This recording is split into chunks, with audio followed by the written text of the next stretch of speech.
CSTIC TV, tu portal de tecnología e informática, al servicio de la sociedad y los negocios. Buenos días, señoras y señores, damas y caballeros, invitados especiales, expositores nacionales e internacionales, amigos y amigas público en general. Bienvenidos al Cyber Security Protection Virtual Summit 2021. Bienvenidos al Congreso Anual de Seguridad Informática organizado por Secure Soft Corporation, donde se reúnen los principales ejecutivos de seguridad y tecnologías de la información de nuestra región. Con el único propósito de contribuir a su gestión, ofrecerles, como bien sabemos, las últimas tendencias en la industria, networking y muchas sorpresas más. Yo espero, mi nombre es Carla Palacios, que nos acompañen el día de hoy hasta el día viernes que termina este importante evento internacional. Bueno, ahora sí, sin más preámbulo, vamos a empezar con las exposiciones del día de hoy. Yo quisiera invitar al señor Jorge Castañeda, gerente general regional de Secure Soft Corporation, para que nos brinde sus palabras de bienvenida. Adelante. Buenos días, amigos. Mi nombre es Jorge Castañeda, soy el gerente general de Secure Soft y les quiero brindar una cordial bienvenida al evento más importante de ciberseguridad en la región. En esta oportunidad, no solo contarán con exposiciones de nuestro equipo consultivo, sino también contamos con la participación de 19 fabricantes líderes en tecnologías de ciberseguridad y también la presencia de 2 expositores internacionales, quienes nos presentarán su visión de lo que viene sucediendo a nivel regional y global. Contamos desde ya con su activa participación, para lo cual ustedes podrán interactuar con los expositores a través de videollamadas, a través de consultas interactivas y de nuestras encuestas, que también son muy importantes. Confiamos desde ya que la calidad del evento estará a la altura de sus expectativas. Nuevamente, gracias por permitirnos ser parte de su agenda durante estos 3 importantes días.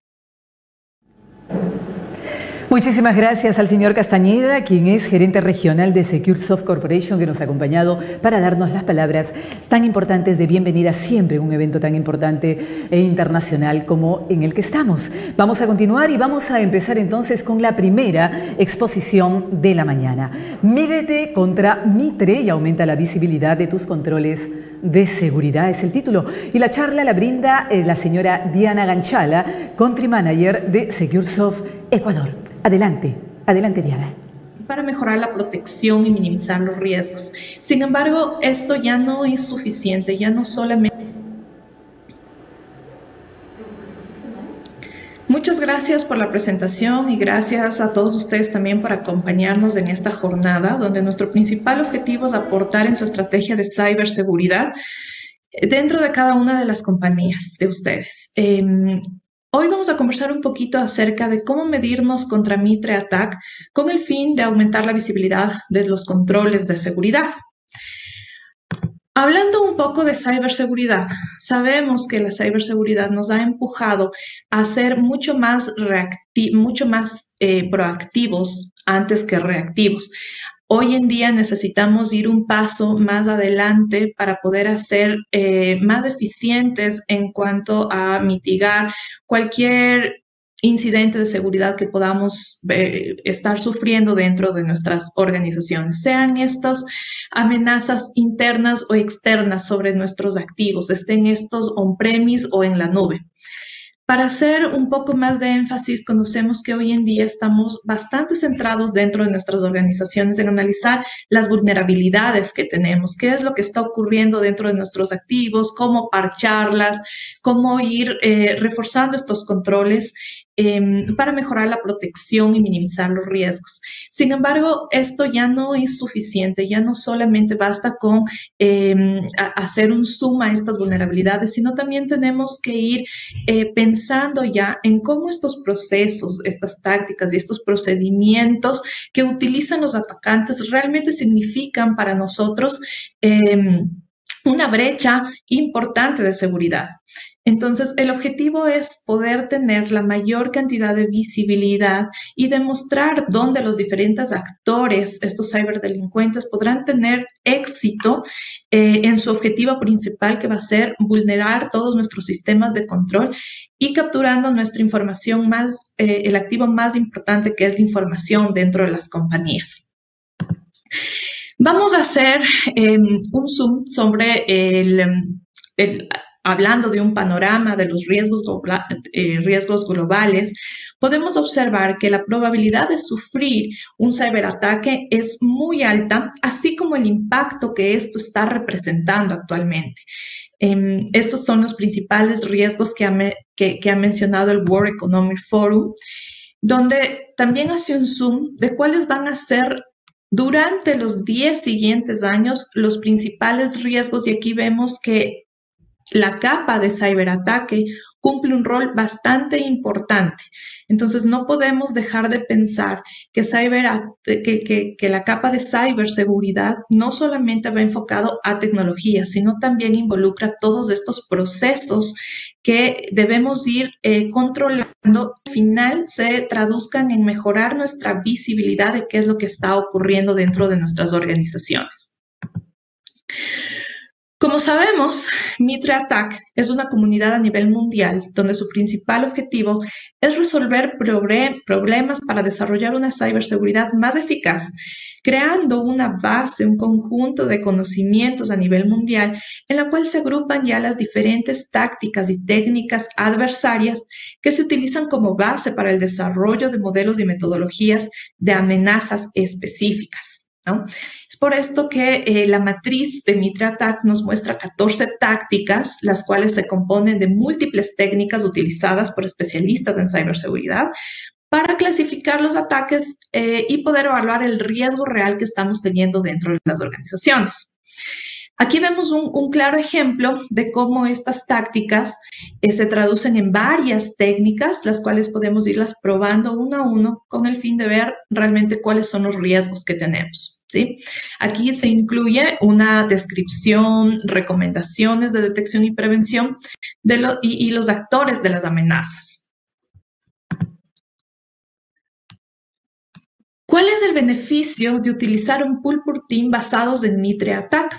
Si bien es cierto, el Purple Team tiene sus objetivos claros, ahora basándonos y apoyándonos en todo lo rico que nos ofrece la matriz de Mitre Attack, vamos a poder validar los controles y su eficiencia. Esto en cuanto a las tecnologías, si es que están realmente configuradas como deberían estar, cuáles son las recomendaciones que debemos sugerir a nuestras áreas de tecnología para que ajusten esas reglas y poder mitigar o reducir nuestras brechas de seguridad, y si es que realmente estamos sacando el provecho a todas las tecnologías que tenemos dentro de nuestras instituciones. Así como garantizar la cobertura contra diferentes técnicas, comprender las brechas de invisibilidad o protección que tenemos. Muchas de estas tácticas y técnicas que vamos a trabajar con esta matriz de Mitre nos van a brindar la posibilidad de hacer un zoom si es que realmente podemos contar con toda la visibilidad, y esto se puede traducir en que a lo mejor no tengamos toda la tecnología para hacer frente a esta brecha que tenemos. Ahí es cuando debemos apoyarnos en nuestra estrategia de ciberseguridad e ir sumando tecnologías que nos permitan, o procedimientos en este caso también, que nos permitan reforzar nuestra estrategia de ciberseguridad. Validar la configuración de las herramientas y los sistemas y demostrar dónde los diferentes actores tendrían éxito o serían capturados en el entorno. Esto también se traduce a la visibilidad. Mientras vamos haciendo los diferentes pasos, vamos cumpliendo las diferentes tácticas y técnicas que nos brinda Mitre, vamos a poder ver por dónde se va a mover el atacante, dónde nuestros sistemas tienen la visibilidad, dónde nuestras herramientas lanzan las alertas y dónde nuestro equipo de CyberSOC puede ser, si es que lo tenemos dentro de nuestras compañías, o donde nuestras Diana, tecnologías lanzan ya esa alerta para poder detectar que estamos siendo víctimas de algún ataque basado en todos estos procesos, haciendo una analítica que se ha seguido todos estos procedimientos de los ciberatacantes. Evitar suposiciones de los controles gracias al conocimiento exacto de qué se detecta o mitiga y qué no. Nosotros muchas veces decimos, bueno, tenemos tal tecnología instalada en la red, entonces se supone que esta tecnología nos ayuda a mitigar esta brecha de seguridad. Sin embargo, gracias a esta simulación de ataques ofensivos basados en un equipo de Purple Team, vamos a poder corroborar que realmente estamos controlando y estamos haciendo los bloqueos necesarios para mitigar todas estas brechas de seguridad. Eso es muy importante, poder asegurar que las herramientas están cumpliendo con su propósito. Luego de ello vamos a conversar un poquito cuál es el principal objetivo de realizar estas pruebas ofensivas con equipo de Purple Team basados en Mitre. El principal objetivo es validar la resistencia de los controles de seguridad o de las plataformas de seguridad que están implementadas dentro de nuestra infraestructura o sea on-premise o en la nube, como les comentaba, e implementar inteligencia para la detección del ataque a través de las plataformas de seguridad o del SIEM. Entendamos que no solamente basta con saber que hemos hecho las correcciones, hemos evaluado los procesos, sabemos por dónde puede estar moviendo el atacante, dónde puede ser visto el atacante, sino esto ya lo debemos traducir en una estrategia de ciberseguridad que nos permita de manera automática generar alertas y mostrar estas brechas de seguridad como incidentes importantes dentro de la organización para tomar acciones de una manera rápida. ¿Cuál es la metodología? Bueno, se realiza una ejecución controlada por parte del especialista, del grupo de especialistas de ciberseguridad en técnicas sugeridas por Mitre ATT&CK para identificar las debilidades de los controles. Entonces, lo dividimos en 6 fases sugeridas, la primera sería seleccionar el grupo de TTPs que se van a evaluar. Luego vamos a solicitar la habilitación de un Golden Image, que estos son equipos víctima que nos van a ayudar a realizar las pruebas. Recordemos que estos equipos víctima deben estar con todas las configuraciones de seguridad aplicadas en los ambientes reales de producción dentro de sus compañías. Esto con el fin de que las pruebas sean lo más reales posibles y no tengamos que afectar en un ambiente de producción. Entonces, utilizamos estos equipos y la fase 3 ya involucra una simulación del ambiente controlado, ¿sí? Para ver hasta dónde podemos llegar. La fase 4 ya es simular en un ambiente de producción. La fase 5 ya es involucrar la capa de inteligencia para la detección y recomendaciones, es decir, ya se deja estructurado cuál va a ser los procesos para detección y recomendaciones sugeridas, se los deja plasmado en blanco y negro. Y finalmente, en la fase 6 ya se aplican estas reglas o se activan los casos de uso que incluyen diferentes reglas para poder hacer la analítica de todos estos procedimientos que cumplen, cuáles son las tácticas, las técnicas y los procedimientos que cumplen estos ciberatacantes, haciendo la correlación de los mismos y poder disparar las alertas dentro de un correlacionador de eventos que sea visto por un equipo de CyberSOC y pueda levantar las alertas en tiempo real. Si es que tienen alguna pregunta, por favor, con mucho gusto estamos gustosos de atenderlos.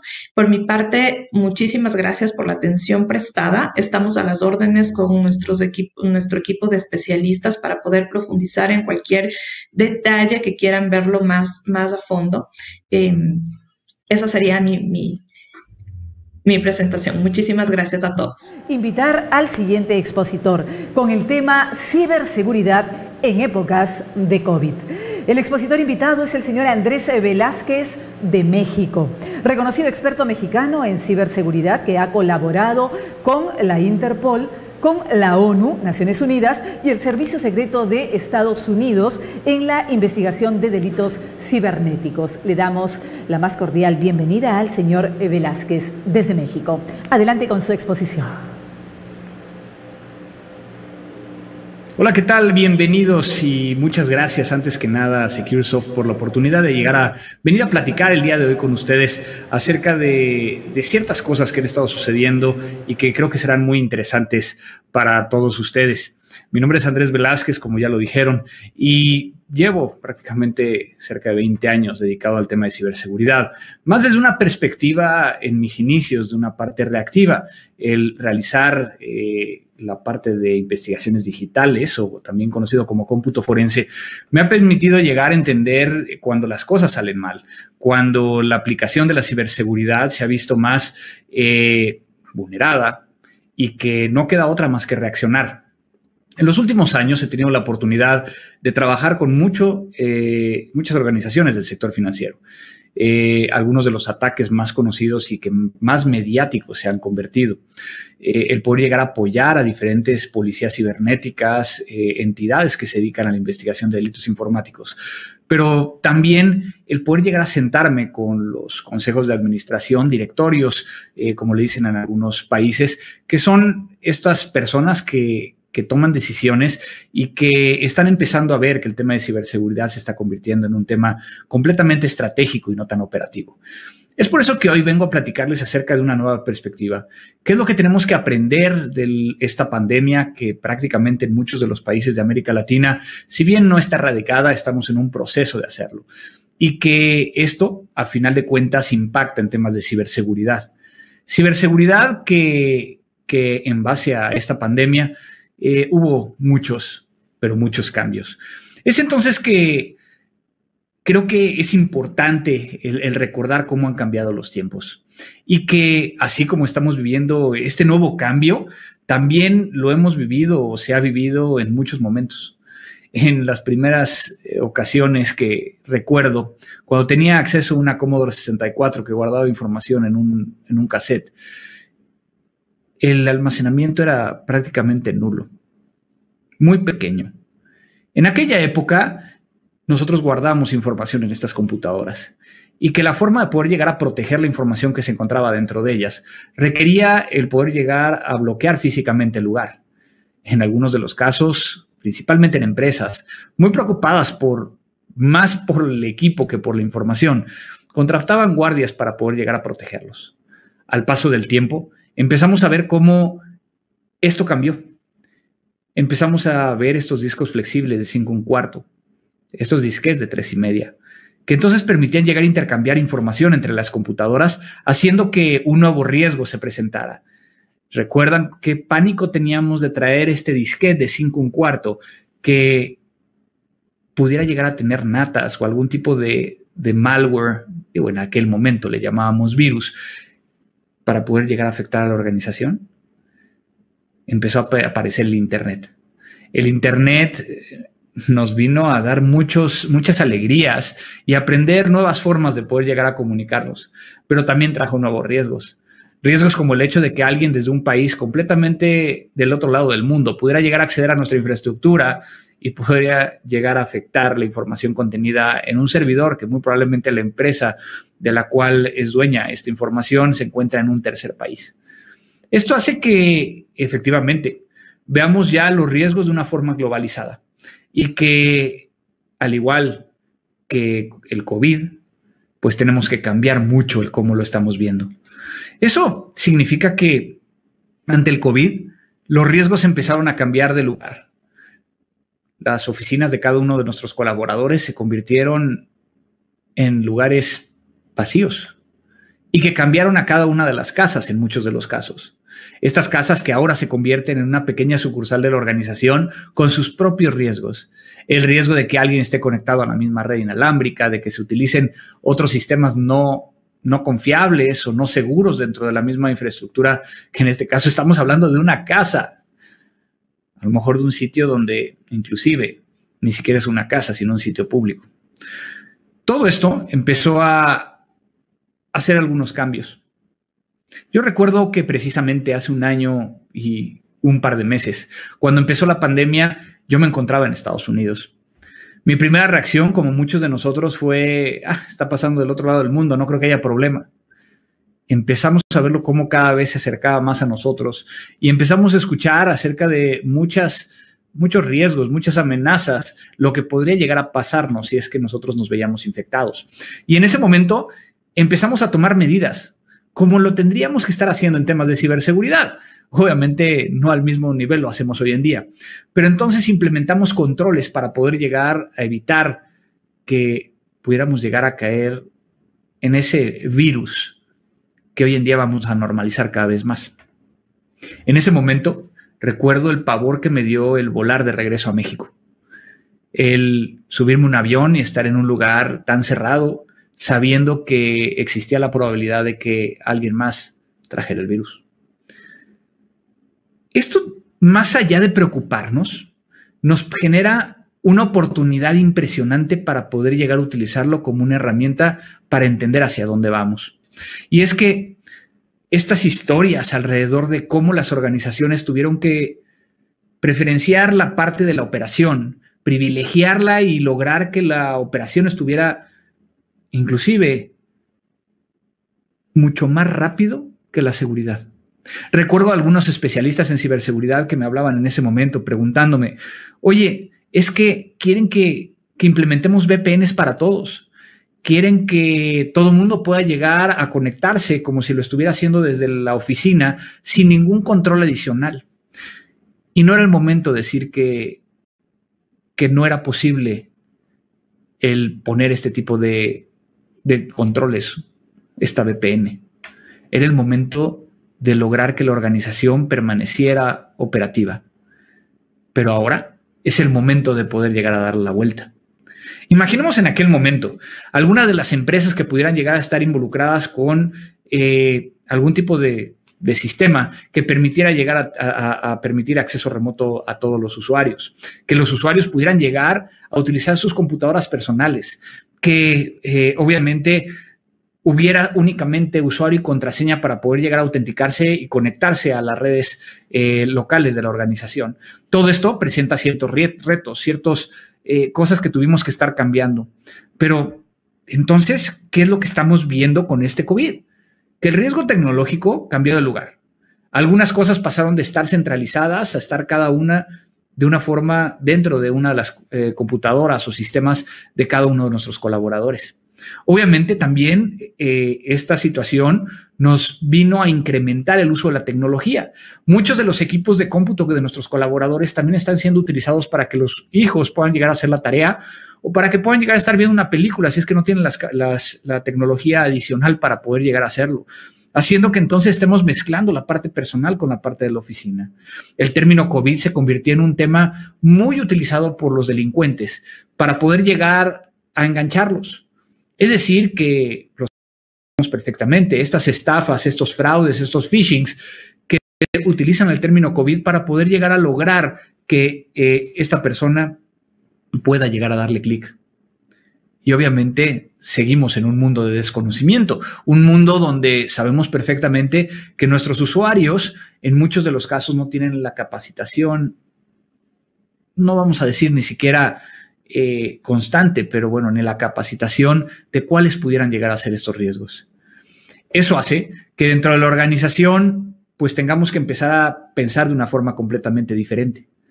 Hay muchas organizaciones que empiezan a hablar acerca de cómo está incrementando la parte reactiva. Es decir, que aumentaron 5 veces los ciberataques por COVID, que por ahí escuchaba yo, 600% fue lo que se incrementó en phishing. Pero si bien entendemos que también los atacantes, también las personas que quieren llegar a hacer daño, se encuentran en casa y están sabiendo que precisamente tienen un campo muy fértil para poder llegar a dañar, a robar, a obtener un beneficio económico, pues hay que entender también el otro lado, el lado de que es cada vez más difícil el poder llegar en algunos de los casos a estar supervisando todo lo que está sucediendo dentro de la organización cuando no tenemos todo dentro de la organización. Lo que es muy interesante es de que el 68% de los líderes de distintas compañías están empezando a voltear hacia el tema de ciberseguridad por diferentes razones. Una de ellas, el ransomware, que estaremos platicando un poco más adelante. Hay un factor adicional que hay que considerar alrededor de todo esto, y es el hecho de que sabemos perfectamente que ISC Cuadrada hace 1 año y medio sacó un artículo, un reporte que decía que nos hacían falta varios millones de especialistas en ciberseguridad en América Latina, a nivel mundial.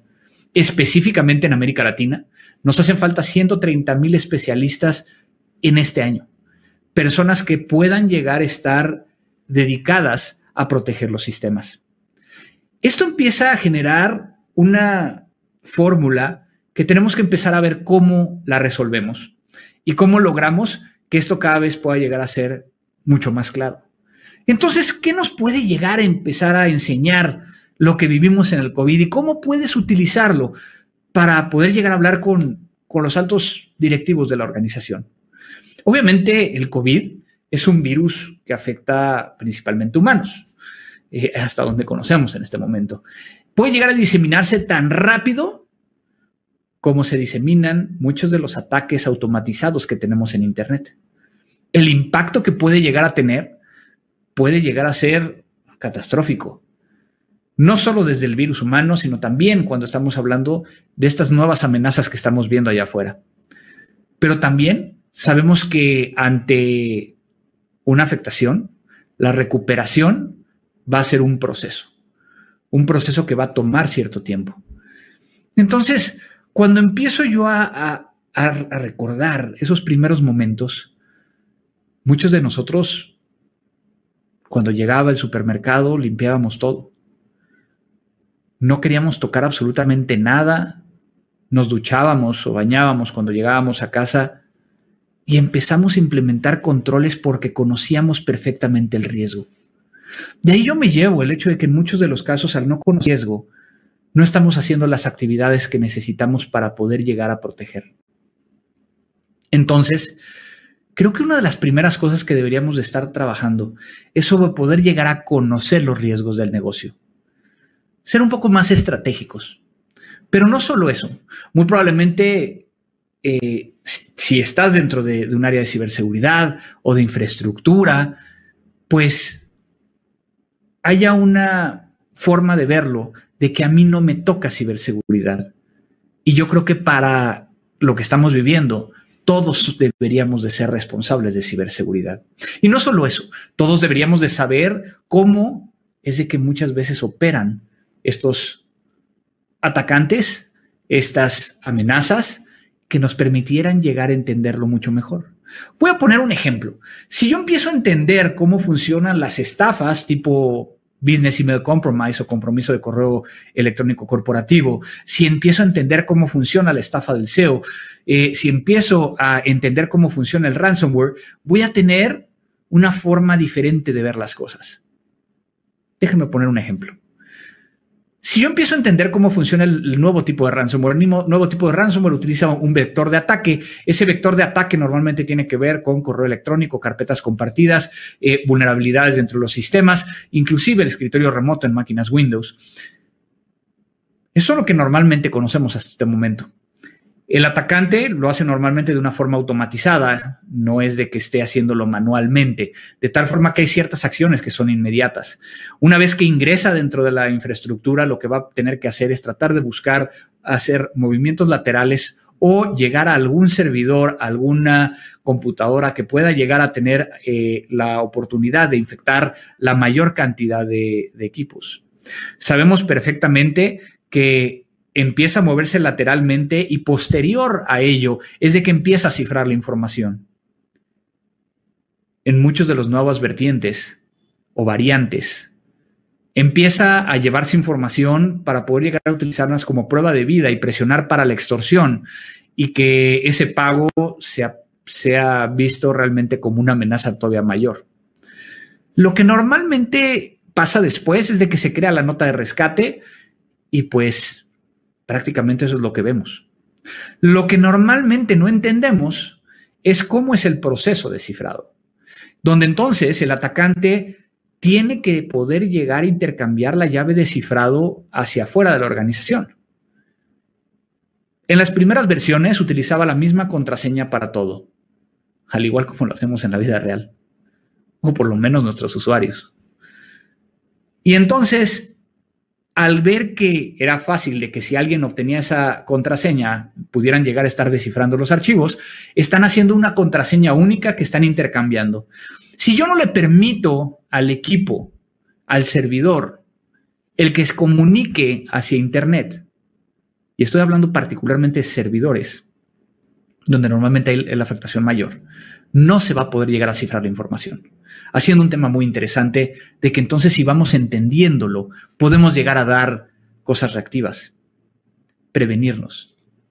Pero también hay que empezar a pensar en una nueva estrategia. Si yo ya sé que entonces intercambia las llaves, tengo que buscar una forma de cómo hago la estrategia.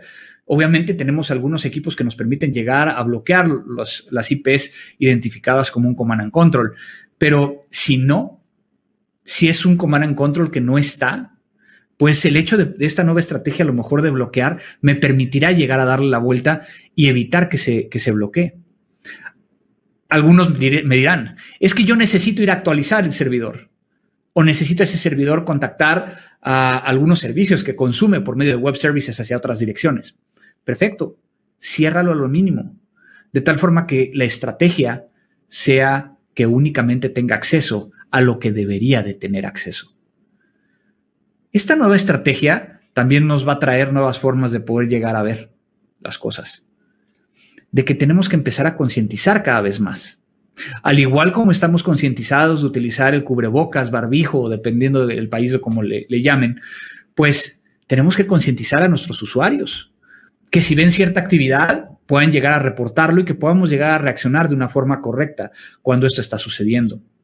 Obviamente, esto también nos lleva a que tenemos que capacitar, y más ahora. ¿Recuerdan las primeras semanas de la pandemia? Lanzamos nuestras plataformas de videoconferencia y en muchos de los casos quienes no tenían contrataron algunas o utilizaron las versiones de demostración, donde entonces ocupen estas herramientas para poder llegar a tener las reuniones como las teníamos en la antigua normalidad.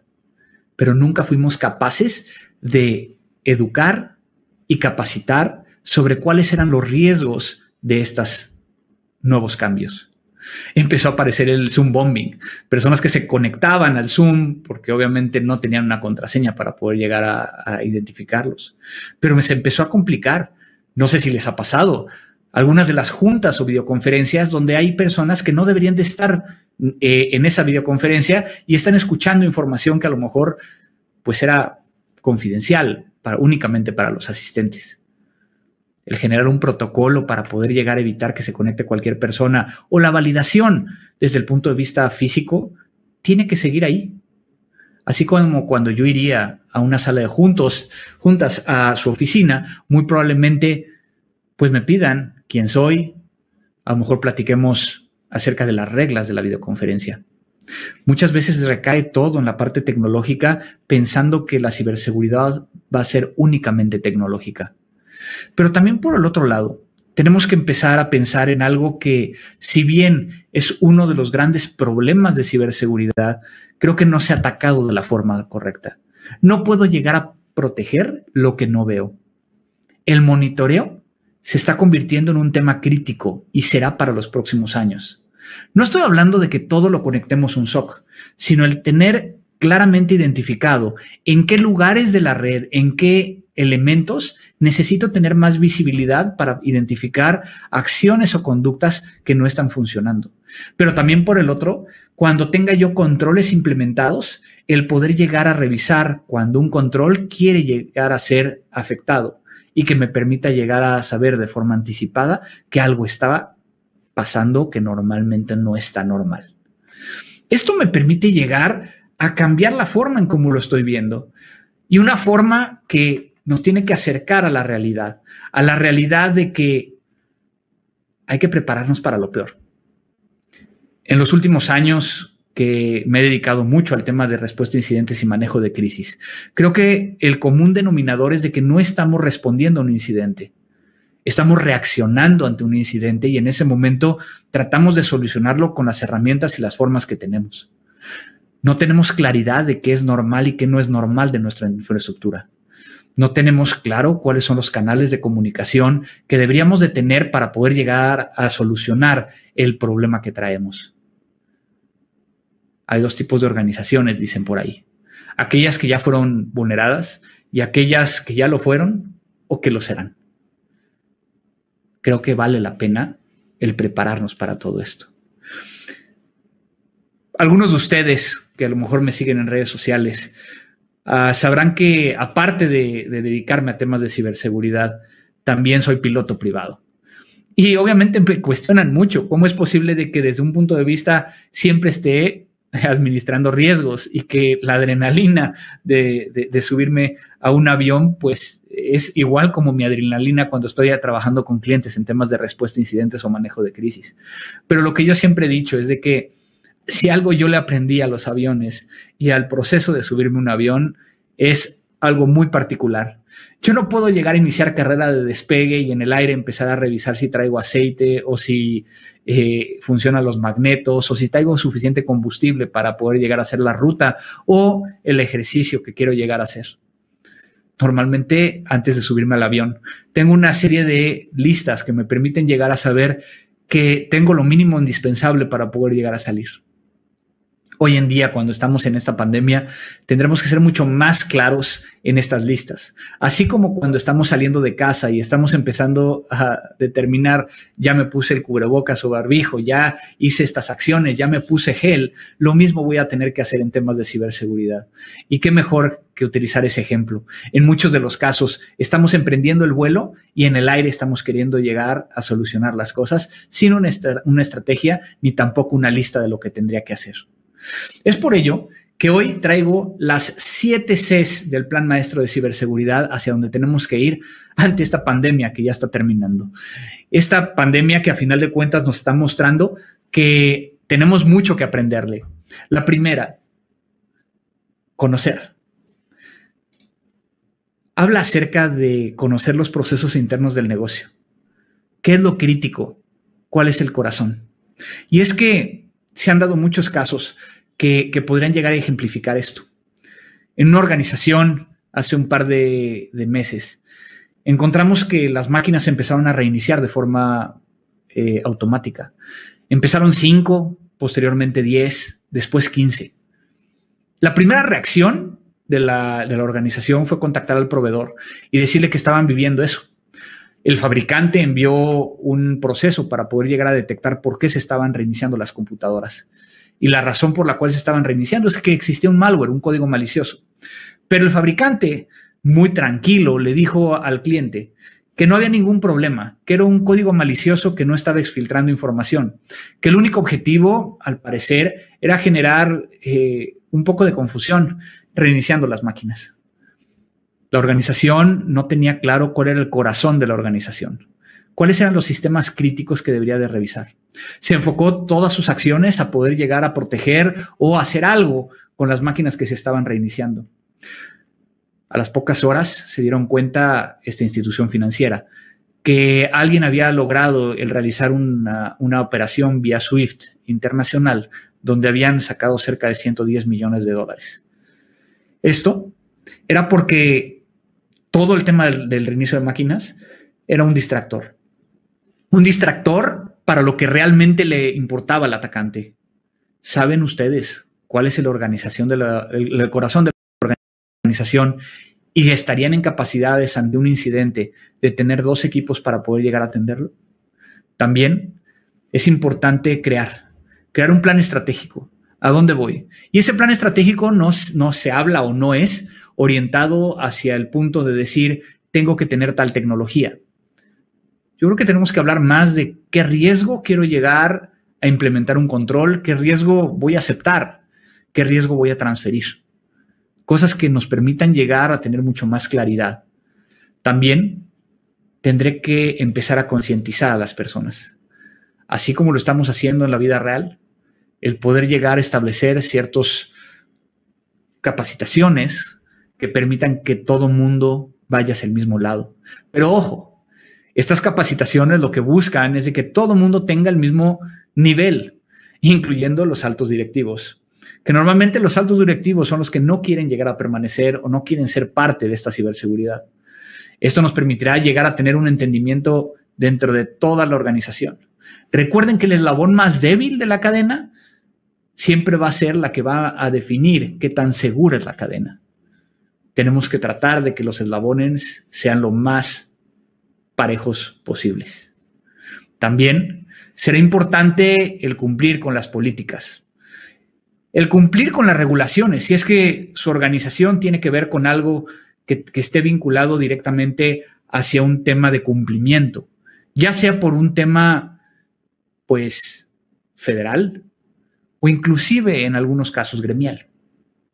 Esto es igual que lo que está sucediendo en algunos países donde el uso de cubrebocas es obligatorio en ciertos lugares, el aforo que hay dentro de ciertos restaurantes o muchas otras cosas que ustedes también ya han visto allá afuera.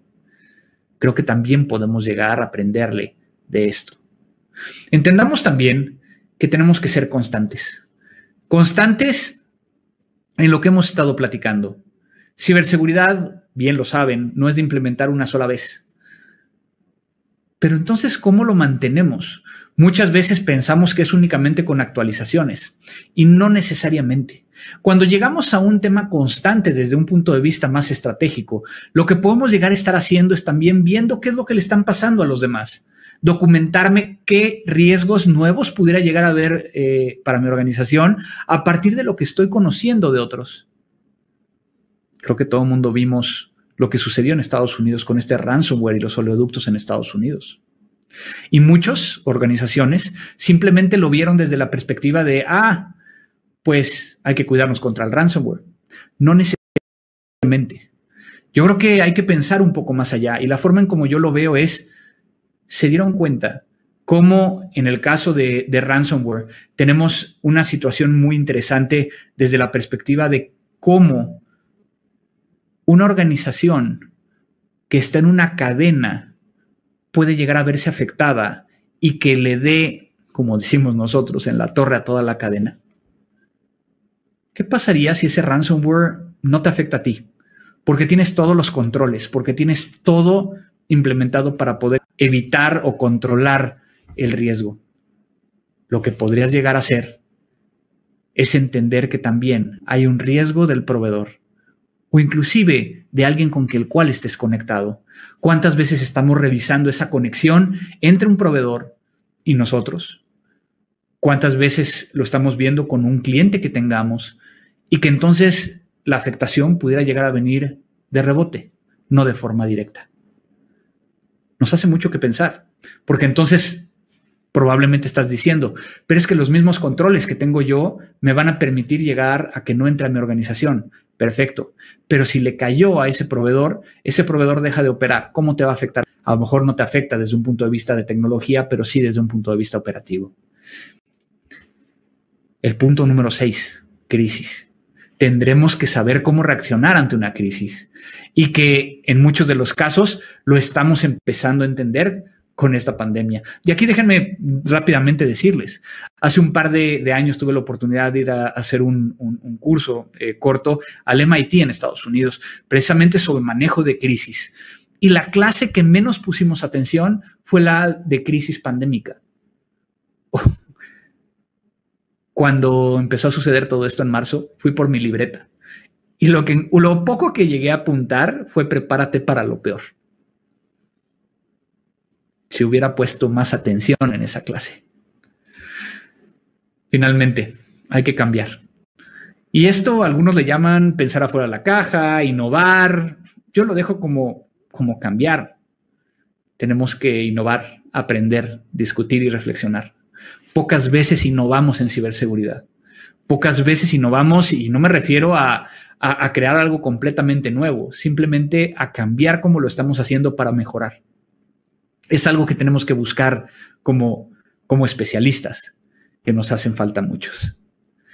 Con estos 7 puntos, creo que te presento una nueva forma de pensar en este tema de ciberseguridad, en la forma en que tenemos que buscar cómo la organización logra estar en un nuevo nivel de madurez. Y ese nivel de madurez logrará permitir a la organización no solo tener más seguridad, sino inclusive el poder llegar a lograr que tenga un valor agregado, que tenga un diferencial contra otros.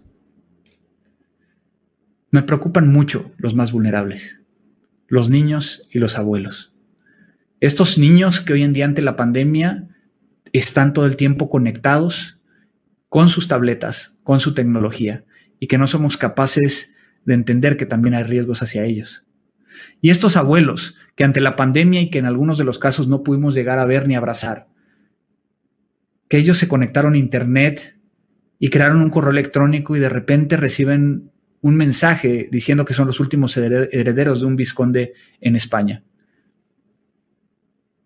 No hemos sido capaces tampoco de concientizar a estas personas. Creo que también es algo que tenemos que reflexionar. Muchísimas gracias por la oportunidad de venir a platicar con ustedes.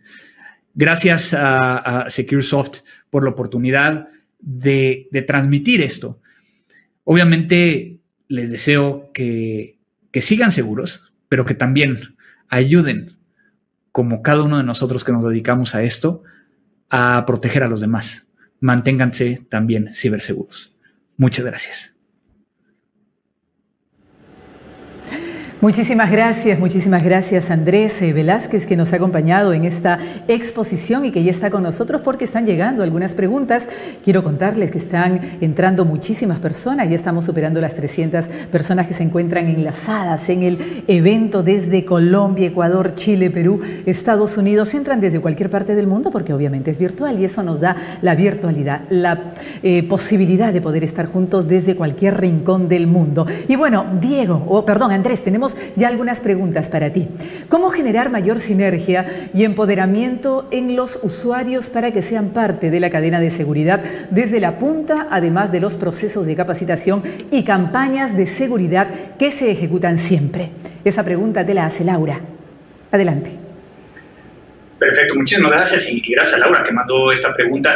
Yo creo que uno de los grandes temas alrededor del tema de concientizar, estamos hablando de educar.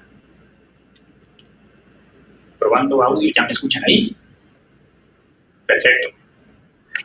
Bueno, antes que nada, perfectamente, muchísimas gracias. Y bueno, para contestar a Laura su pregunta, creo que el tema de educación, el tema de concientizar es un tema primordial, como lo habíamos escuchado, pero la pregunta clave es esa: ¿cómo lograr el concientizar de mejor manera y mucho más fácil? Creo que ya no podemos estar pensando, como lo hacíamos antes, en mandar correos electrónicos esperando que el usuario lo lea. Creo que uno de los grandes temas cuando hablamos de concientización tiene que estar vinculado a que haya una forma de validar que se dio el contenido y que se entendió, para que entonces haya un mejor aprovechamiento. En algunas organizaciones lo que se está haciendo, debido a que cada vez estamos viendo también este tema desde un punto de vista de recursos humanos, es poder llegar a vincular el contenido que se está dando para security awareness o concientización hacia un tema de que quede evidencia en el expediente de cada uno de los empleados. Y esto permite llegar a que funcione de alguna manera mucho más parejo alrededor de toda la organización. Pero el punto principal es: tenemos que buscar formas completamente novedosas en cómo estamos entregando este contenido. Por ejemplo, en vez de estar haciendo una conferencia de a lo mejor 1 hora para platicar acerca de las políticas, ¿qué pasa si hacemos pequeños videos que tienen que estar viendo y que tienen que estar platicando entre los directivos y cada uno de los colaboradores de esa área? Entonces, es una de las tantas ideas que se pueden llegar a hacer en el tema de concientización. Muchísimas gracias. Tenemos ahora otra pregunta, en este momento, por favor, de Luis. ¿Cómo se puede medir los nuevos riesgos productos del COVID? ¿Es suficiente solo la capacitación sobre los riesgos? Pregunta Luis. Es súper interesante porque cuando hablamos de riesgos y COVID, como lo platicábamos hace rato, pues los riesgos en algunos casos empezaron a cambiar de lugar. Entonces, voy a tratar de explicarlo primero con algo que creo que es muy importante. Cuando yo hablo con consejeros de organizaciones, con directivos o con el board, que normalmente son personas que conocen acerca de riesgos no vinculados a tecnología, lo primero que me dicen es: cuando haces un análisis de riesgo, ¿cómo lo haces? Y creo que en el tema de ciberseguridad tenemos una particularidad, y es de que, a diferencia de otros riesgos, no podemos utilizar la estadística pasada. ¿Por qué? Porque un ataque de día cero cambia completamente la forma en cómo se tiene que atender. Entonces, ¿cómo tendríamos que entonces estar viendo en este momento los nuevos riesgos? Volviendo a hacer una matriz riesgos, volviendo a tratar de ver a partir de qué es lo que está haciendo la organización y cuáles son sus procesos críticos, cuáles son las cosas que tendríamos que estar verificando y protegiendo. Gracias. Vamos ahora con una pregunta de Jorge. ¿Cómo blindar el dato ahora que no existe el perímetro y se comparte más información fuera de los controles de la organización? Pregunta Jorge. Pues obviamente se pueden llegar a hacer microperímetros. Se puede llegar a considerar que la que está utilizando el usuario, el colaborador desde casa, pues obviamente está contenida de alguna forma, ¿no? Entonces, sistemas como un buen EDR, unas políticas de seguridad implementadas vía el EDR o herramientas adicionales que permitan llegar de forma remota el administrar el dispositivo. Voy a poner un ejemplo. Si nosotros sabemos que hay información crítica, confidencial dentro de un equipo de cómputo que va a estar fuera de la oficina, pues hay que empezar de abajo hacia arriba. El tema de cifrar el disco, el implementar algún sistema anti-malware, en la parte del EDR, pero entonces, ¿cómo vamos a estar administrando también el sistema operativo, ya sea Windows o Mac o lo que sea, para poder llegar a que haga únicamente las acciones que debería de estar haciendo? Y eso me lleva otra vez al tema de identificar cuál es el riesgo. Pues el riesgo es que pierda el dispositivo, que comparte información, entonces a lo mejor estamos ahí bloqueando los dispositivos de USB y así es como van saliendo las cosas.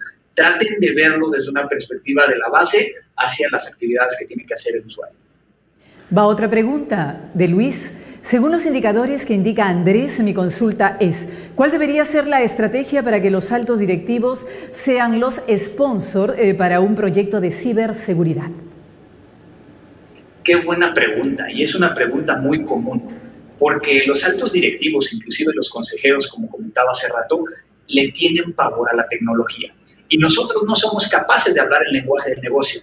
Eso hace que haya un gap enorme entre lo que estamos tratando de explicar y que muchas veces utilizamos acrónimos y cosas así. Tuve una experiencia precisamente en una empresa muy grande donde uno de los consejeros, un señor de prácticamente 80 años, me decía: Andrés, tú y yo pues ya más o menos nos entendimos, pero te voy a decir la verdad. Cada vez que alguien llega a tratar de explicarme por qué necesito un presupuesto o por qué se tomó cierta decisión y me dice que a final de cuentas es para poder llegar a proteger una base de datos, para evitar un ataque de cierto tipo, pues obviamente me da favor el continuar la comunicación. Creo que eso nos tiene que dar dos aprendizajes. Uno es que tenemos que acercarnos más a ellos y tratar de ser un poco humildes o más humildes, dejar de utilizar los acrónimos y tratar de hablar del tú por tú para que se vaya explicando el tema. Y por el otro lado, para todos los que están conectados, si en algún momento quieren llegar a una posición cada vez más directiva, pues vamos a tener que dejar de hablar técnico y tendremos que hablar más desde una perspectiva de negocio. Vamos ahora con más preguntas. Tienes varias preguntas, Andrés. No podemos hacer todas. Imagino que en la interna también ya te harán llegar las que no se puedan responder para que nuestros amigos que nos están escuchando en toda Latinoamérica, que se han unido a nuestro gran evento, puedan estar satisfechos después de recibir sus preguntas. Pero vamos con otra. ¿Crees que Latinoamérica está preparado para afrontar riesgos ocasionados por proveedores? Y también otra, ¿cómo fue tu respuesta de incidentes y manejo de crisis por COVID-19? Pues mira, creo que puedo tratar de unir ambas, ¿no? Porque uno de los grandes incidentes que tuvimos que atender con uno de nuestros clientes fue alrededor de una afectación por un proveedor que estaba operando gracias al COVID. Y entonces ahí es por eso que hacía yo la referencia hace rato. Tenemos proveedores, tenemos clientes que estamos interconectados y que tenemos que empezar a ver cómo nos puede llegar a impactar, no sé, sino también desde el punto de vista de tecnología, de lo que pudiera llegar a estar sucediendo. Yo creo que si lo empezamos a ver hacia adelante, vamos a ver que el COVID nos va a cambiar completamente la forma en cómo estamos operando en muchos de los casos. Este tema de la virtualidad será cada vez más sencillo. Y, por ejemplo, uno de los grandes problemas con esta virtualidad es qué pasa cuando estamos haciendo conferencias o videoconferencias donde se está hablando de información confidencial y que pudiera llegar a haber una fuga de la información que se está hablando ahí, ¿no? Entonces, hay tantos riesgos que ahorita tenemos que replantear, que antes los veíamos desde el punto de vista físico. Este tema de las videoconferencias antes eran las reuniones o juntas que teníamos en la oficina. Lo que hacíamos es que cuando alguien entraba le pedíamos su identificación para poder llegar a validar quién era. Lo sentábamos en una sala de juntas y no permitíamos que estuviera entrando en otros lados. Y cuando alguien entraba, normalmente cerraba la puerta para que nada más entrara y le decía claramente que lo que se iba a hablar ahí era confidencial, que no se debería de grabar y demás. No estamos llevando esa misma cuestión física a la parte virtual. Ok, vamos ahora con otra. ¿Qué organización recomienda para que se pueda gobernar la seguridad como disciplina de prevención ante ataques del tipo tecnológico industrial? Andrés. Hay muchísimas cosas que se pueden llegar a considerar, pero particularmente yo estoy más orientado, particularmente cuando estamos hablando de sistemas de escala, hacia el NIST, ¿no? En Estados Unidos ha habido un avance muy grande para poder llegar a establecer ciertos guías para la protección, ¿no? Obviamente están todos dentro de los NIST 800 para poder llegar a tomar algunas de las ideas. Pero, por ejemplo, ahí hay ciertos temas que hay que considerar. Cuando estamos hablando de sistemas que a lo mejor no están vinculados tanto a Internet, pero que a lo mejor la programación o la forma de operar está controlado por algo que está conectado hacia la red interna, pues tenemos que empezar a segmentar y diseñar una estrategia hasta dónde va a ir la seguridad, porque tampoco puedo llegar a estar implementando los mismos controles en sistemas que están interconectados, no de forma directa, con los que están conectados de forma indirecta. Ya lo vimos con el tema de Colonial Pipeline en Estados Unidos, que a final de cuentas está generando un movimiento bastante grande sobre el tema de esta orden ejecutiva que acaba de firmar Biden para poder llegar a resolver este tema de ciberseguridad.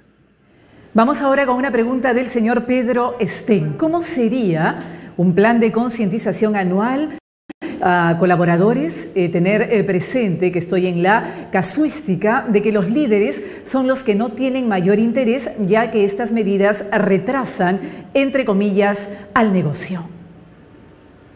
Pues mira, el gran problema es no tener el soporte de la alta administración. De tal forma que ahí lo que normalmente yo recomendaría es de que primero existiera una capacitación o un acercamiento hacia los altos directivos para poder llegar a generar ese interés y generar a los sponsors necesarios para que se den estas campañas. ¿Qué ha funcionado y qué es lo que me ha funcionado a mí?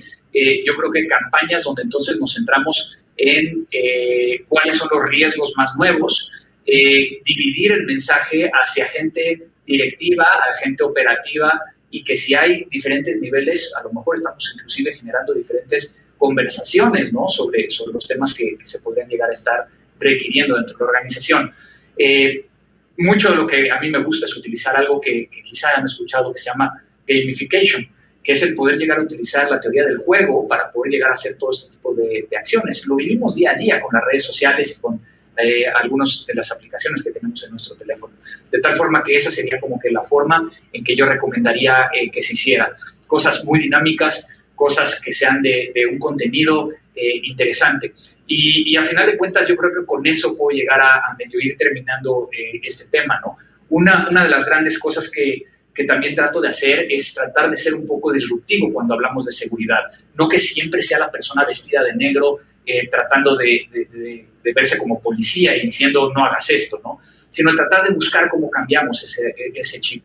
Yo creo que una de las mejores formas en que lo puedo llegar a hacer es cuando hablo acerca de mi experiencia con los altos directivos. Los altos directivos normalmente lo que están preocupados es por el dinero. El dinero que a final de cuentas es lo que mueve muchas veces al negocio.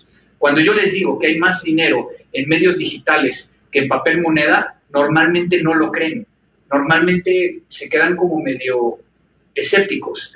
Yo creo que ustedes sí lo entienden, que cuando nosotros tenemos dinero es más fácil el poder llegar a proteger dinero en medios digitales que cuando lo tenemos en papel moneda.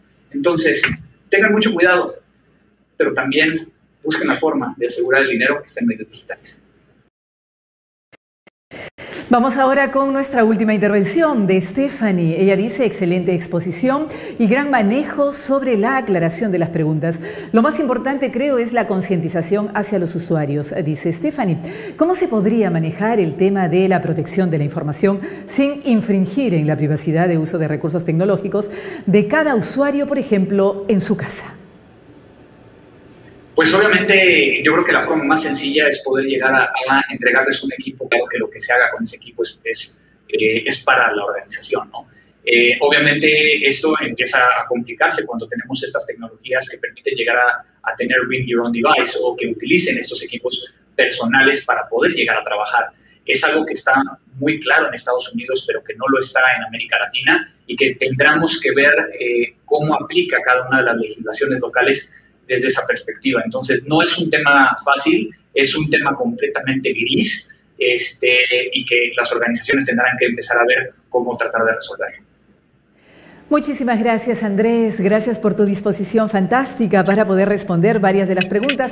Otras no han podido ser respondidas, ni siquiera las hemos podido leer por el tiempo, pero yo estoy segura que las hará llegar la organización para que las personas puedan tener en su momento las respuestas pertinentes. Fue entonces nuestro invitado desde México, Andrés Velázquez, con el tema ciberseguridad en épocas de COVID. Muchísimas gracias, Andrés, desde México. Vamos ahora a continuar, amigos, con la siguiente charla, la siguiente exposición: la evolución de las amenazas en este nuevo paradigma y las estrategias de seguridad más efectivas para vencerlas. El expositor invitado es el señor Jacobo Reznikov, Cotters Manager Latinoamérica. Él viene desde Palo Alto y nos brinda la siguiente exposición. Adelante.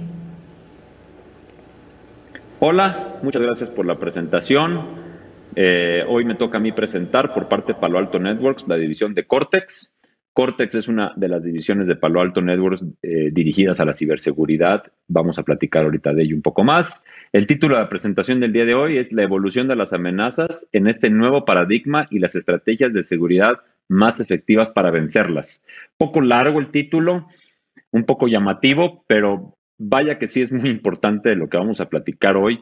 Muchas veces lo que creemos que estamos seguros y no necesariamente estamos tan seguros, lo que se creía que era una gran estrategia de seguridad posiblemente hoy no lo sea más. Y eso son cosas que tenemos que evolucionar sin lugar a dudas.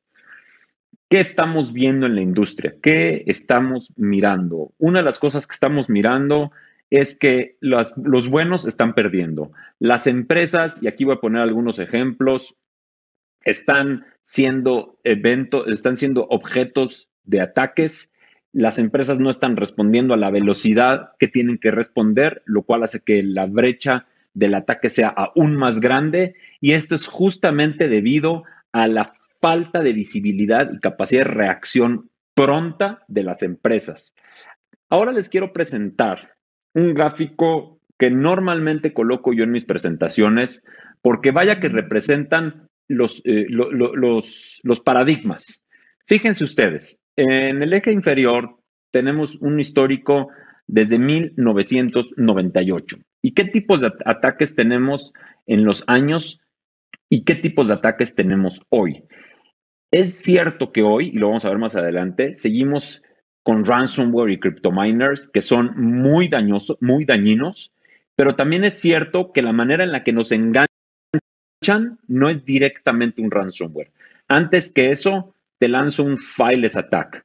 No sé aquí cuántos de ustedes sepan de eso, pero les quiero platicar. Por ejemplo, un fileless attack es un ataque sin archivo que básicamente lo que es la ejecución de scripts en la máquina.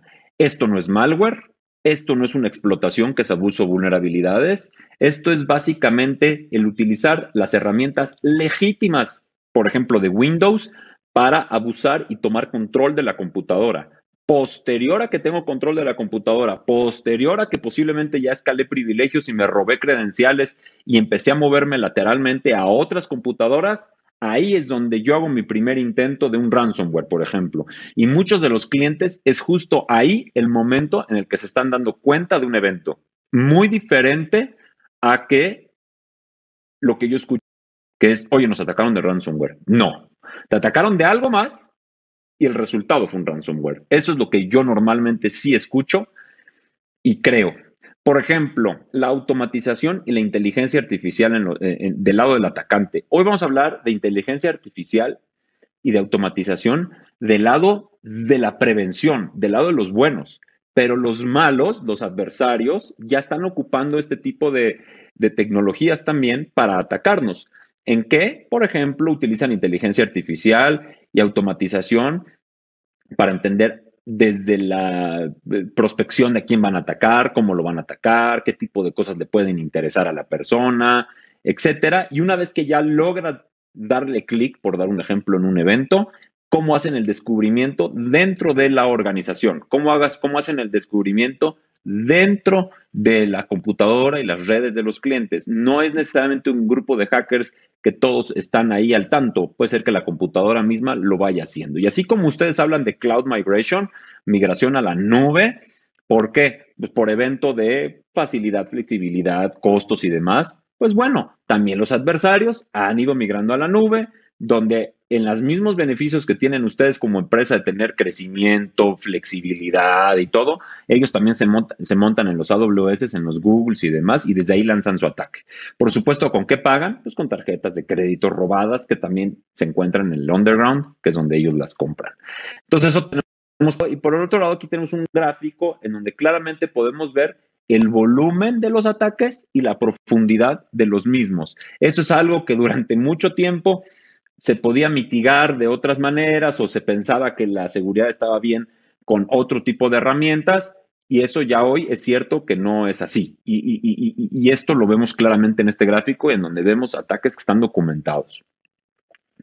Vamos más adelante. ¿En qué pierden tiempo los analistas? ¿Por qué no estamos siendo efectivos como industria o como las empresas, en este caso, que se dedican a dar servicios de banca, de seguros, de escuelas, de hospitales, etcétera? ¿Por qué no están siendo tan efectivos a la hora de responder ante un evento? Una de las razones es mucho ruido, muchas alarmas, mucha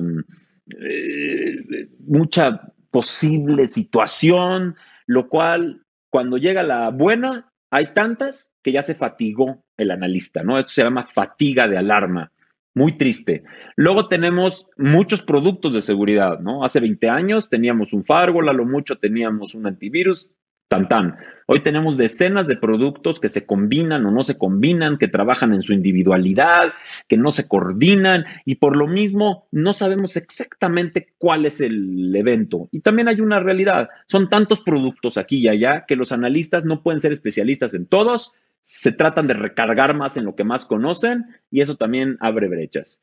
Y pues mucho de la respuesta es manual, lo cual hace que el tiempo no alcance, ¿no? Entonces, por un lado tenemos una escala creciente de alarmas, y por el otro lado tenemos que las respuestas están siendo manuales, ¿no? Entonces, el mismo efecto que vimos hace un minuto, donde el atacante tenía la capacidad de meterle automatización y por lo mismo escalar sus ataques y hacer más, mientras nosotros sigamos tomando todo esto de modo manual y a la velocidad de un humano, naturalmente no vamos a ser exitosos. Si alguien cree lo contrario, por favor, déjenmelo en el buzón de las preguntas y al final lo respondemos. Tenemos que emparejar el piso, y para emparejar el piso solamente hay una forma, que es meter mucha inteligencia artificial y mucha automatización. Aquí vamos a ir viendo el por qué. Hoy, y donde encontramos a la mayoría de las empresas, es en un nivel reactivo. Ante un evento, reacciono. Ante un ransomware, reacciono. Ante un evento que ya me está impactando en las operaciones de mi empresa, reacciono. Mientras ese evento, ese incidente sea un incidente de seguridad, me la llevo más tranquila. Cuando ese incidente pasa a ser operativo, ahí es en donde se prenden los focos rojos de las empresas. Al estar haciendo agregación de logs, respuestas manuales, eso es un modo reactivo. Si nos vamos hacia la derecha, aquí del gráfico, vamos a encontrar que al ser proactivo, basándonos en analíticas, basándonos en enriquecimiento de datos automáticos y automatización, vamos a aumentar la eficiencia de nuestros elementos de SecOps y vamos a bajar significativamente los tiempos de respuesta y de detección. Eso es sin lugar a dudas. Ahora, ¿qué quiere hacer Palo Alto? Ayudarlos en ese viaje a ustedes para que sea sencillo, por muy complejo que se escuche. Ahora, cuando analizamos el por qué hay tanta inversión últimamente, ¿no? A partir de la pandemia se tiene documentado un crecimiento en phishing de al menos 400%. Y mucho de esto es justamente por esto. Vean ustedes la cantidad y el aumento aquí en meses, tanto de ransomware como de crypto miners.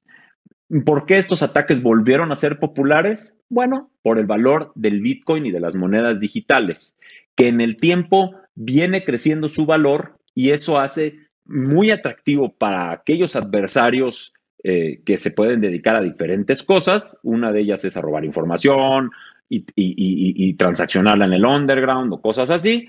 Pueden ahora mejor hacer ransomware y pueden hacer crypto miner y con eso salen muy bien parados, porque aunque muchos de ustedes dicen yo no pago eso, algunos otros vaya que lo están pagando porque no tienen una buena estrategia ni de seguridad ni de recuperación de datos. Demandas de ransomware, que tenemos documentado toda esta información. La demanda aproximada en dólares, $100,000. Promedio de ataques por grupos dirigidos a email compromise, $260,000. No son cifras menores, posiblemente no sean adecuadas para ciertos espacios de Perú o de América Latina. Estas son estadísticas que yo saco de Estados Unidos, pero el chiste es ver que son cifras muy elevadas en dinero y que por eso es muy atractivo para los atacantes ir y pegarle este tipo de ataques. Ahora, ¿qué están haciendo nuestros amigos de operaciones en su día a día? ¿Cuál es el embrollo en el que están metidos? Pues por un lado, puede ser que tengan un SIEM que les puede ayudar a priorizar ciertas alertas. Por otro lado, puede ser que tengan un EDR y con prevención también. Puede ser que tengan un buen producto alrededor de eso, que tienen sus reportes, pero esto es solamente lo privativo al endpoint. Por otro lado, puede ser que tengamos algo de información que provenga de las redes, pero no solamente con la utilización, sino con un poco de inteligencia ahí para entender qué movimientos laterales y demás están ocurriendo. Y por otro lado tenemos todo lo referente a nube, IoT y demás, en donde puedo entender qué tipo de aplicaciones tengo en mi organización y de dónde están surgiendo ciertas alarmas. Todo esto se tiene que combinar de una manera magistral y todo esto le llega al SOC por separado y ahí es en donde tiene que haber muchísima cacería por parte de los investigadores y de ahí tratar de responder. Aunque es correcto el planteamiento, el cómo llevar esto a cabo de forma ordenada y cubrir un buen volumen de alarmas es muy difícil. Se tiene documentado que no se pueden analizar a profundidad más de un 10%, 15% de las alarmas que llegan a un SOC.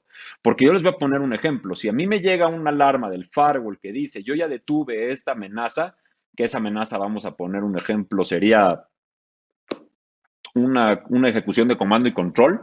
Esto posiblemente para muchos es un caso cerrado, pero si yo tengo el firewall, me está diciendo que está frenando una comunicación de comando y control que proviene de la máquina de Jacobo Reznikov, ahora a mi analista me toca ver, oye, ¿qué le pasó a esa máquina? ¿Cómo se vio comprometida? Y si posiblemente ese ataque tenga otras vertientes, porque a lo mejor el firewall logró tapar una, pero que está comprometida esa máquina, está comprometida y le tocan a la lista entenderlo. Y así por cada alarma. Lo mismo lo que provenga de un antivirus. Oye, tapé tal virus. Ok. ¿Qué otro elemento o qué algo más pudiera estar pasando en la computadora derivado de un evento?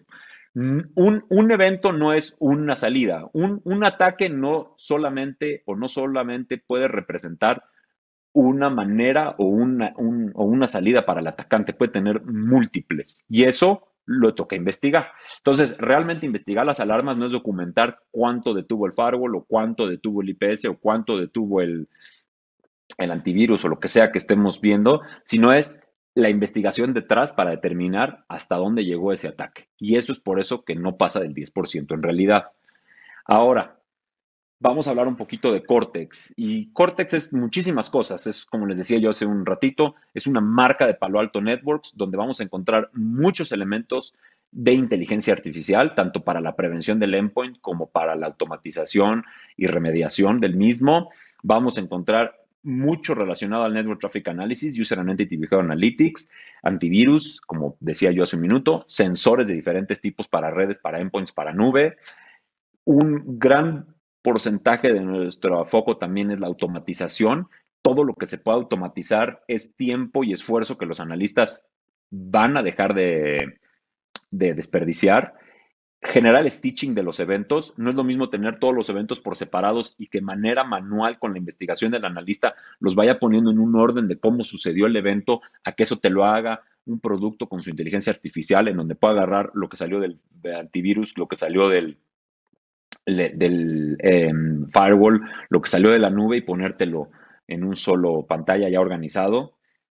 Un gran investigación por parte de la Unidad 42, tanto para respuesta a incidentes como inteligencia de amenazas. Esto le da proactividad a las empresas para entender qué posiblemente esté ocurriendo.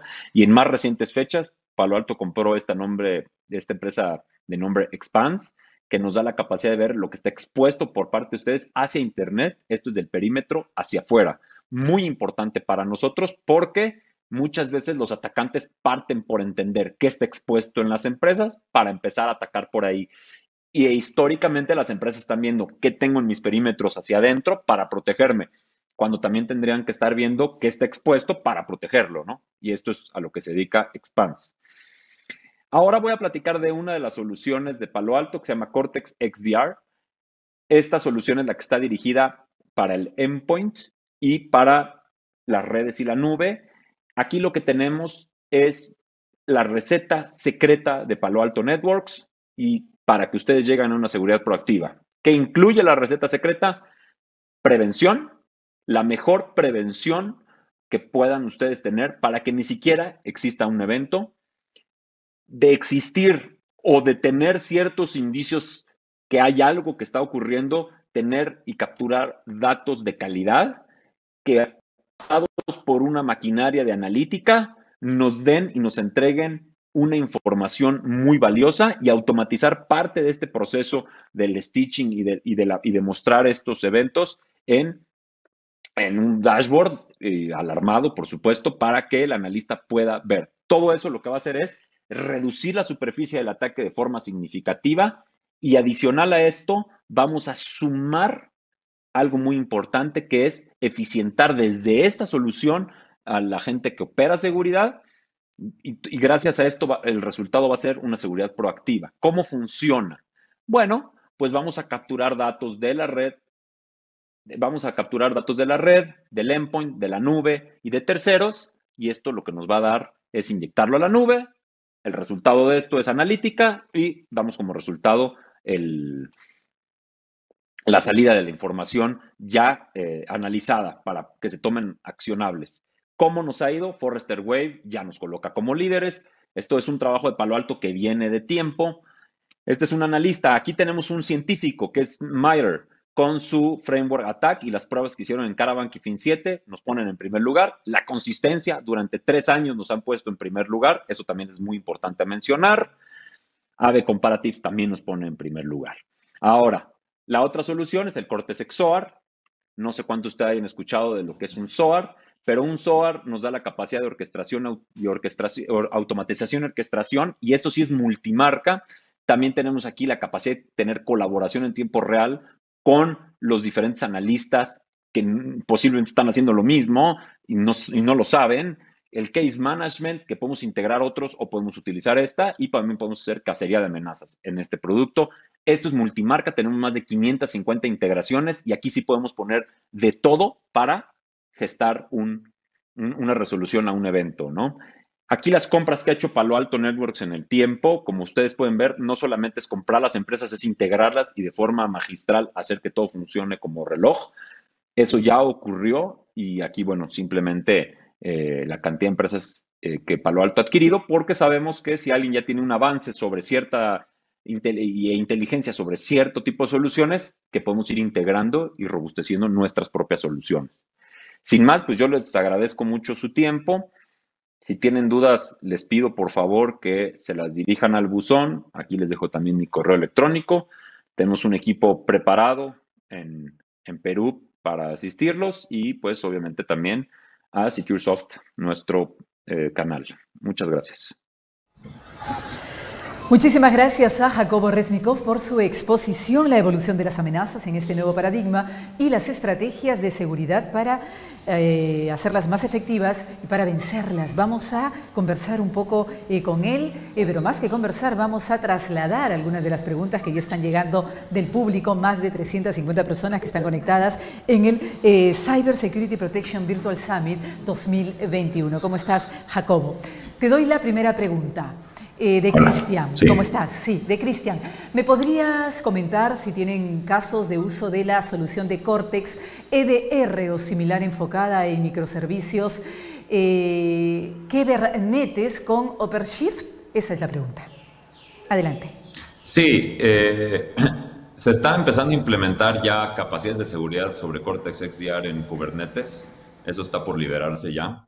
Entendemos que la seguridad obviamente va hasta esos niveles. Hoy tenemos ya toda una solución en el mundo de Prisma para la gestión, postura y buena programación sobre los Kubernetes. Entonces, en resumen, sí tenemos cómo ayudarle al señor Cristian en este caso. Ok, buena noticia para él. Entonces, Alfredo pregunta, ¿dentro de las soluciones de Palo Alto se pueden medir las configuraciones contra una norma como PCI, DSS, IPA o GDPR? GDPR. Sí, obviamente las soluciones de seguridad ayudan en ciertos capítulos en PCI, HIPAA o GDPR para los europeos, más lo que viene también de automatización.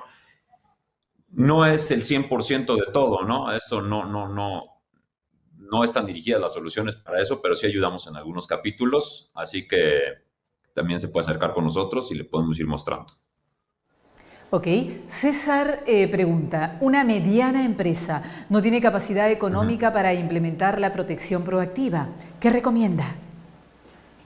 No, sí puede.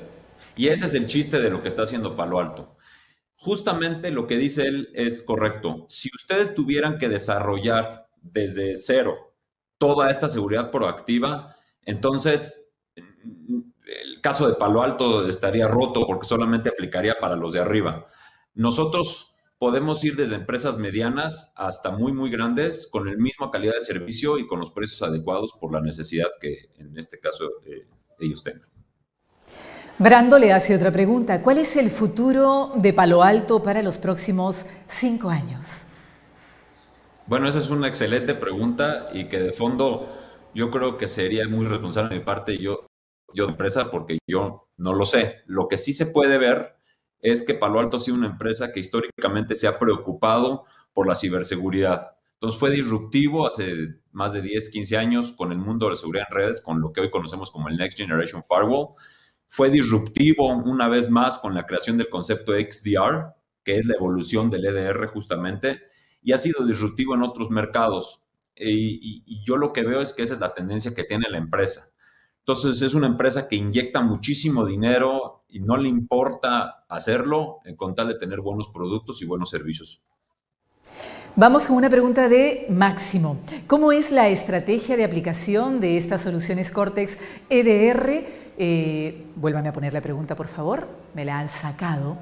Cortex, vamos a volver otra vez. ¿Cómo es la estrategia de aplicación de estas soluciones Cortex EDR para escadas en un grupo de centrales de generación? Bueno, aquí en donde tenemos computadoras Linux, Windows o en su caso Mac, que en escala no creo que haya ni una, podemos visualizar lo que está ocurriendo. También con el conjunto de los firewalls podemos hacer segmentaciones y lo más importante y que ahorita ha cobrado mucho por el ataque que hubo en Estados Unidos es cómo lograron frustrar esto, o sea, cómo lograron fastidiar a esta empresa cuando se supone que las redes escadas no están conectadas para nada con el exterior, por ejemplo. O sea, al final sí están conectadas porque hay cierto reporteo, cierto mantenimiento o cierta información que tiene que ir a los sistemas que están afuera de facturación o yo qué sé qué más. Entonces, sí podemos delimitar bastante y podemos proteger de manera muy efectiva a muchos temas operativos que ahí están legacy, que a los clientes no les gusta tocarlos porque dicen, no me toques este computadora o este servidor porque se me echa a perder el robot que ensambla la máquina o la válvula que abre y lo que hace que se abra o se cierre una válvula. Entonces, muchas veces hay que proteger esos legacy, esos sistemas operativos legacy, y lo podemos hacer.